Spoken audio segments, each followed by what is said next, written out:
Projective Geometry, Volume 1, by Oswald, Veblen, and John Wesley Young. Chapter 10, Projective Transformations of Two-Dimensional Forms. Section 99, Poles and Polars with respect to a conic, tangents. We have seen that the most general equation of a conic in point coordinates may be written 1. a11x1 squared plus a22x2 squared plus a33x3 squared plus 2a12x1x2 plus 2a13x1x3 plus 2a23x2x3 equals 0.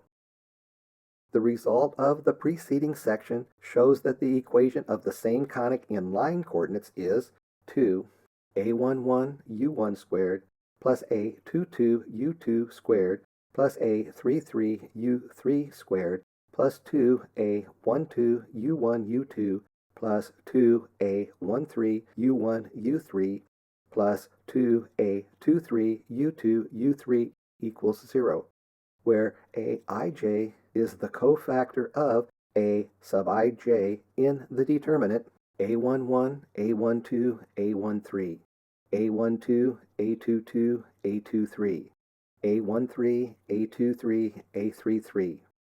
This result may also be stated as follows. Theorem 10. The necessary and sufficient condition that the line u1x1 plus u2x2 plus u3x3 equals 0 be tangent to the conic 1 is that equation 2 be satisfied. Corollary. This condition may also be written in the form the 4x4 determinant a11, a21, a31, u1, a12, a22, a32, u2, a13, a23, a33, u3, u1, u2, u3, 0 equals 0. Equation 2 of the preceding section expresses the condition that the points x1, x2, x3, and x1', x2', x3' be conjugate with respect to the conic 1.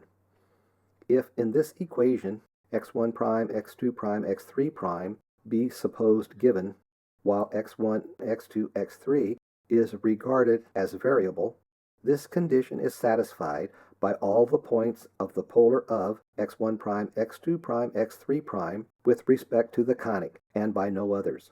It is therefore the equation of this polar. When arranged according to the variable coordinates x sub I, it becomes 3. The quantity a11 x1' plus a12 x2' plus a13 x3' times x1 plus the quantity a12 x1' plus a22 x2' plus a23 x3' times x2 plus the quantity a13 x1' plus a23 x2' plus a33 x3' times the quantity x3 equals 0. While if we arrange it according to the coordinates x sub I prime, it becomes 4. The quantity a11 x1 plus a12 x2 plus a13 x3 times x1' plus the quantity a12 x1 plus a22 x2 plus a23 x3 times the quantity x2' plus the quantity a13 x1 plus a23 x2 plus a33 x3 times x3' equals 0. Now it is readily verified that the latter of these equations may be derived from equation 1 of the conic by applying to the left-hand member of this equation the polar operator x1' d over dx1 plus x2' d over dx2 plus d3' d over dx3, section 89, and dividing the results of equation by 2. Furthermore, if we define the symbols df over dx1', df over dx2', df over dx3' to be the result of substituting x1', x2', x3' for x1, x2, x3 in the expressions df over dx1, df over dx2, df over dx3, f being any polynomial in x1, x2, x3, it is readily seen that equation 3 is equivalent to x1 times df over dx1 prime plus x2 times df over dx2 prime plus x3 times df over dx3 prime equals 0, where now f is the left-hand member of equation 1.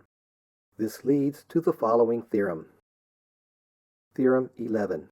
If f equals 0 is the equation of a conic in homogeneous point coordinates, the equation of the polar of any point x1 prime, x2 prime, x3 prime is given by either of the equations x1 prime df over dx1 plus x2 prime df over dx2 plus x3 prime df over dx3 equals 0, or x1 df over dx1 prime plus x2 df over dx2 prime plus x3 df over dx3 prime equals 0 if the point x1 prime, x2 prime, x3 prime is a point on the conic. Either of these equations represents the tangent to the conic f equals 0 at this point.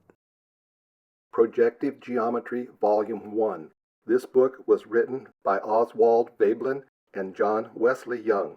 It was published by Blaisdell Publishing Company, London, 1910, and is now in the public domain.